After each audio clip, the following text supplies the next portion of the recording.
Hello అండి అందరికీ welcome back to our channel సాహిత్య ఐడియాస్ అండ్ బ్లాగ్స్. అందరు ఎలా ఉన్నారు, బాగున్నారా? మీకు చిన్న రిక్వెస్ట్ అండి, ఫస్ట్ థింగ్ అని మన ఛానల్లోని వీడియో చూస్తున్నట్లయితే ఛానల్ని సబ్స్క్రైబ్ చేసుకోండి. అలాగే పక్కన ఉన్న బెల్ ఐకాన్ ప్రెస్ చేయండి. తద్వారా మన ఛానల్లోని వీడియోలు నేను పోస్ట్ చేసిన వెంటనే మీ ఫోన్కి అయితే నోటిఫికేషన్లో వస్తాయి. వీడియో అయితే చాలా బాగుండిద్ది, ఎక్కడ స్కిప్ చేయకుండా పూర్తిగా చూడండి. వీడియో కానీ నచ్చితే ఒక చిన్న లైక్ ఇవ్వడం మాత్రం మర్చిపోవద్దు. మీరు ఇచ్చే ఒక చిన్న లైక్ ఇలాంటి మరెన్నో వీడియోలు పోస్ట్ చేయడానికి నాకు కొంచెం ఎనర్జెటిక్గా అనిపిస్తుంది.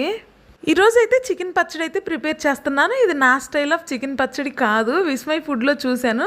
Vismay food style of Andhra chicken పచ్చడి అంట. నేను చికెన్ పచ్చడి ప్రిపేర్ చేయడం కూడా ఫస్ట్ టైమే, బట్ ఎలా వచ్చింది ఏంటని మీరే చెప్పాలి నాకు వీడియో చూసి.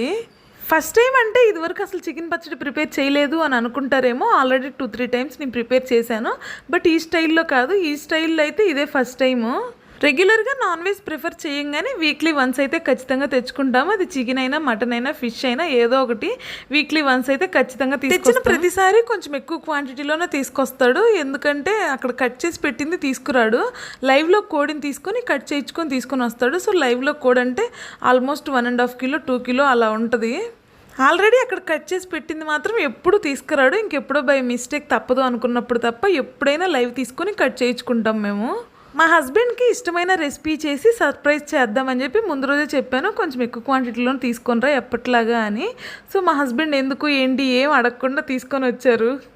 చికెన్ ఎప్పుడు తెచ్చినా విత్ స్కిన్తోనే తీసుకొచ్చుకుంటాము, ఎందుకంటే నాకు స్కిన్ అంటే ఇష్టం. మా హస్బెండ్కి స్కిన్ అంటే ఇష్టం ఉండదు, అయినా నా కోసం స్కిన్తో సహా తీసుకొని వస్తారు. తినేటప్పుడు మాత్రం ఆయన స్కిన్ తీసేసి తింటారు. ఈరోజు కూడా అలానే తీసుకొని వచ్చారు. సో స్కిన్ మొత్తం రిమూవ్ చేసేసి చికెన్ని చిన్న చిన్న పీసెస్గా అయితే కట్ చేసుకున్నాను. మరీ చిన్న చిన్నగా కట్ చేసుకోకండి, కొంచెం మీడియం సైజ్ పీసెస్ లాగా వీడియోలో కనిపించే విధంగా అయితే కట్ చేసుకొని పక్కన పెట్టుకోండి. కంపల్సరీ స్కిన్తో అయితే స్కిన్ రిమూవ్ చేయాలి, స్కిన్తో సహా వేసేస్తే చికెన్ పికిల్ బాగోదు. నేను తీసుకున్న చికెన్లో అయితే బోన్స్ లేకుండా తీసుకున్నాను, మీరు కావాలంటే బోన్స్తో కూడా పెట్టుకోవచ్చు. చికెన్ని చిన్న చిన్న పీసెస్గా కట్ చేసుకొని పక్కన పెట్టుకోవాలి. అందులో కొంచెం ఉప్పు, పసుపు, ఆయిల్ వేసేసుకొని బాగా మ్యారినేట్ చేసుకొని ఒక 1/2 అవర్ పాటు అయితే పక్కన పెట్టేసుకోవాలి. చికెన్ని మ్యారినేట్ చేసి పక్కనైతే పెట్టేసాను. ఈ చికెన్ నానేలోపు ఇప్పుడు మసాలా అయితే ప్రిపేర్ చేసుకుందాము. మసాలా కోసం ఒక 1 టేబుల్ స్పూన్ ధనియాలు, ఒక 5-6 చెక్క, ఒక 5-6 మొగ్గ, ఒక 10 మిరియాలు, ఒక 4-5 బిర్యానీ ఆకులు, ఒక 1 టేబుల్ స్పూన్ జీలకర్ర, ఒక 5-6 యాలకులు అయితే తీసుకున్నాను. మీరు మీ ఇంట్లో ఉన్న బిర్యానీ స్పైసెస్ అన్నీ యాడ్ చేసుకోండి. ఇప్పుడు నేను చెప్పిన మసాలా క్వాంటిటీ మొత్తం ఒక 1/2 కిలో చికెన్కి అయితే కరెక్ట్గా సరిపోతుంది. కిలో చికెన్ అయితే ఇప్పుడు నేను చెప్పిన మసాలా క్వాంటిటీకి డబల్ తీసుకోండి, కరెక్ట్గా సరిపోతాయి.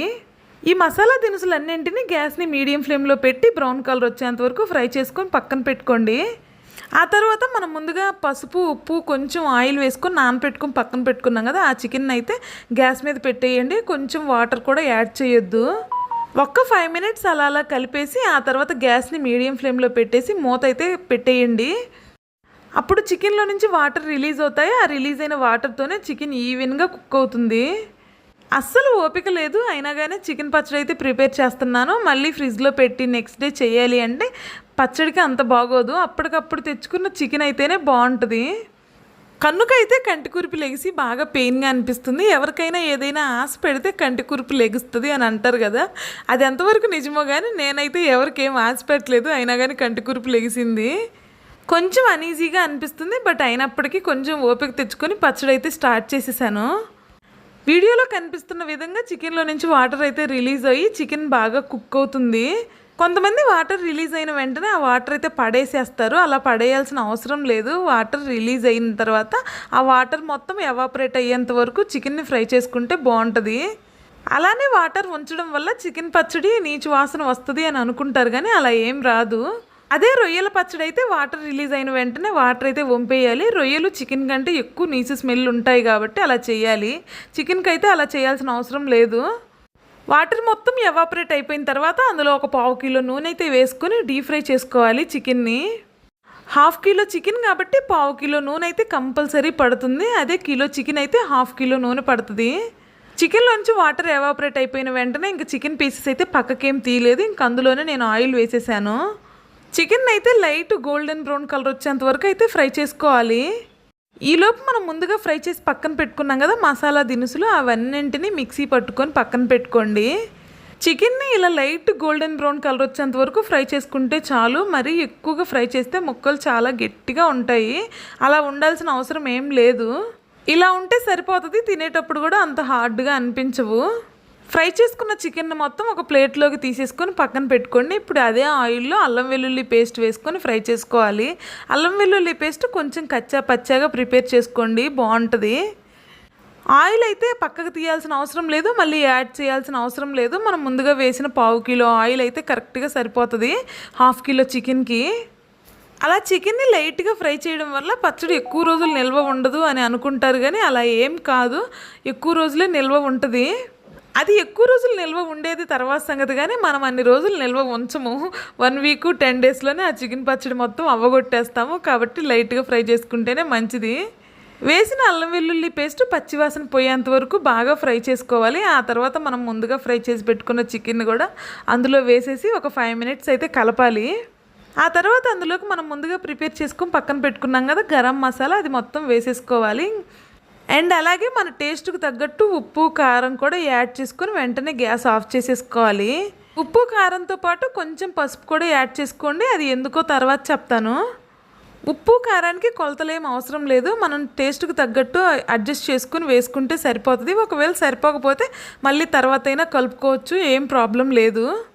నేనైతే కారం కొంచెం ఎక్కువగానే వేసాను, ఉప్పు అయితే కొంచెం తక్కువగా వేసాను. ఉప్పు సరిపోకపోతే మళ్ళీ చూసుకొని తర్వాత వేసుకోవచ్చు అని. మీరైతే మీ టేస్ట్కి తగ్గట్టు అడ్జస్ట్ చేసుకోండి. మసాలా, ఉప్పు, కారం, పసుపు ఇవన్నీ వేసి కలిపేటప్పటికి అసలు ఆయిలే లేనట్టుగా కనిపిస్తుంది, ఏం ఫీల్ అవ్వద్దు. 2 డేస్ తర్వాతకి ఆయిల్ మొత్తం పైకి వస్తుంది. పసుపు ఎందుకు యాడ్ చేశానంటే మనం రైస్లో కలుపుకునేటప్పుడు కొంచెం కలర్ఫుల్గా కనిపించడానికి కొంచెం పసుపు అయితే యాడ్ చేశాను. ఇక్కడైతే టేస్ట్ చూశాను, ఉప్పు అయితే సరిపోలేదు, సో మళ్ళీ కొంచెం అయితే యాడ్ చేసుకున్నాను. ఇప్పుడు ఈ చికెన్ పచ్చడిని ఒక 1/2 అవర్ పాటు అయితే పక్కన పెట్టాలి. ఈ చికెన్ పచ్చడి కంప్లీట్గా కూల్గా అవ్వాలి. కంప్లీట్గా చల్లారిపోయిన తర్వాత అందులోకి నిమ్మరసాన్ని అయితే యాడ్ చేసుకుంటే చికెన్ పచ్చడి అయితే కంప్లీట్ అయిపోతుంది. 1/2 కిలో చికెన్ పచ్చడికి ఇక్కడ నేను వీడియోలో చూపించే ఈ 4 నిమ్మకాయలతో తీసిన రసం అయితే సరిపోతుంది కరెక్ట్గా. మరీ ఎక్కువైనా చికెన్ పచ్చడి పుల్లగా అనిపిస్తుంది, మరీ ఎక్కువగా తీసుకోవద్దు. అక్కడ వీడియోలో కనిపిస్తుంది కదా బౌల్లో, అక్కడ ఎంత రసం అయితే ఉందో అంతే తీసుకోండి. చికెన్ పచ్చడి కంప్లీట్గా చల్లారిన తర్వాత టెక్స్చర్ అయితే ఇలా ఉంటుంది. ఇప్పుడు ఇందులోకి మనం ముందుగా తీసి పక్కన పెట్టుకున్న నిమ్మరసాన్ని అయితే యాడ్ చేసుకోవాలి. ఇప్పుడు ఈ పచ్చడిని మట్టి జాడీలో కానీ గాజు సీసాలో కానీ లేదు అంటే ప్లాస్టిక్ డబ్బాలో అయినా స్టోర్ చేసుకోవచ్చు. గాలి తేమ తగలని చోట అయితే స్టోర్ చేసుకోవాలి, అప్పుడే కొంచెం ఎక్కువ రోజులు నిల్వ ఉండడానికి వీలుంటుంది. నేనైతే జాడీలో స్టోర్ చేద్దాం అనుకున్నాను, కానీ దానికి ఏంటో చిన్నగా హోల్స్ ఉన్నట్టుగా అనిపించింది. సో వద్దులే అని చెప్పేసి ప్లాస్టిక్ డబ్బాలు అయితే స్టోర్ చేస్తున్నాను. స్టీల్ బాక్సుల్లో కానీ గిన్నెల్లో మాత్రం స్టోర్ చేసుకోకండి, ఎందుకంటే ఉప్పు నిమ్మరసం ఉంది కాబట్టి ఆ గిన్నెలకి బొక్కలు పడి ఆ గిన్నెలు పాడైపోతాయి. సో ప్లాస్టిక్లో కానీ గాజు సీసాలలో కానీ మట్టి జాడీల్లో మాత్రమే స్టోర్ చేసుకోండి. నాకు ఏది కావాలన్నా, మా పిల్లలకి ఏది కావాలన్నా, మాకు అది కావాలి ఇది కావాలి అని మా హస్బెండ్ అయితే అడుగుతాం, కానీ మా హస్బెండ్కి ఏది కావాలన్నా కానీ ఏమీ చెప్పరు. మీరు నమ్ముతారో లేదో కానీ మా మ్యారేజ్ అయిన దగ్గర నుంచి ఇప్పటి వరకు నాకు అది ఇష్టం ఇది ఇష్టం, అది వండు ఇది వండు అని ఇంతవరకు మా హస్బెండ్ నన్ను అడిగిందే లేదు. నేను ఏది చేసి పెడితే అది మా హస్బెండ్ సైలెంట్గా తింటాడు. అసలు పచ్చళ్ళు కారాలు అయితే దగ్గరికే రానివ్వరు. నాన్ వెజ్ పచ్చళ్ళు అయితే ఇష్టంగా తింటారు. సో అందుకని ఈరోజు మా హస్బెండ్ కోసం మా హస్బెండ్కి ఇష్టమైన చికెన్ పచ్చడి ప్రిపేర్ చేసి సర్ప్రైజ్ ఇచ్చాను. ఇక్కడ వీడియో షూట్ చేస్తుంది అయితే మా హస్బెండే. వీడియో తీస్తూనే నా మీద ఫుల్గా సెటైర్లు వేసేస్తారు. ఎందుకమ్మా పిచ్చిదానిలాగా ఫుల్గా నవ్వుకుంటూ ఉంటావు అని అనుకుంటారేమో, అందుకే చెప్తున్నాను. ఆయనకేం కావాలి అని ఆయన ఎప్పుడు ఆలోచించుకోరు, ఎప్పుడు ఫ్యామిలీ కోసం పిల్లల కోసమే ఆలోచిస్తూ ఉంటారు. మనకిష్టమైన వాళ్ళకి ఇష్టమైనది ఏదైనా చేసి పెట్టినప్పుడు వచ్చే ఆనందం ఉంటుంది చూడండి, ఎన్ని కోట్లు ఖర్చు పెట్టినా కానీ అంత ఆనందం రాదు. పచ్చడి మొత్తాన్ని ఒక ప్లాస్టిక్ డబ్బాలు అయితే స్టోర్ చేసేసి పక్కన పెట్టేశాను. ఇప్పుడు పచ్చడి పెట్టిన గిన్నెలో వేడివేడి రైస్ కలుపుకొని ఫస్ట్ అయితే మా హస్బెండ్కి టేస్ట్ చేయించాను. ఎక్సలెంట్ అని చెప్పారు. నిజంగా చాలా బాగుంది. ఇంకో 2 డేస్ ఆగి తింటే ఇంకా బాగుంటుంది. వీడియో నచ్చితే లైక్ చేయొచ్చు కదా.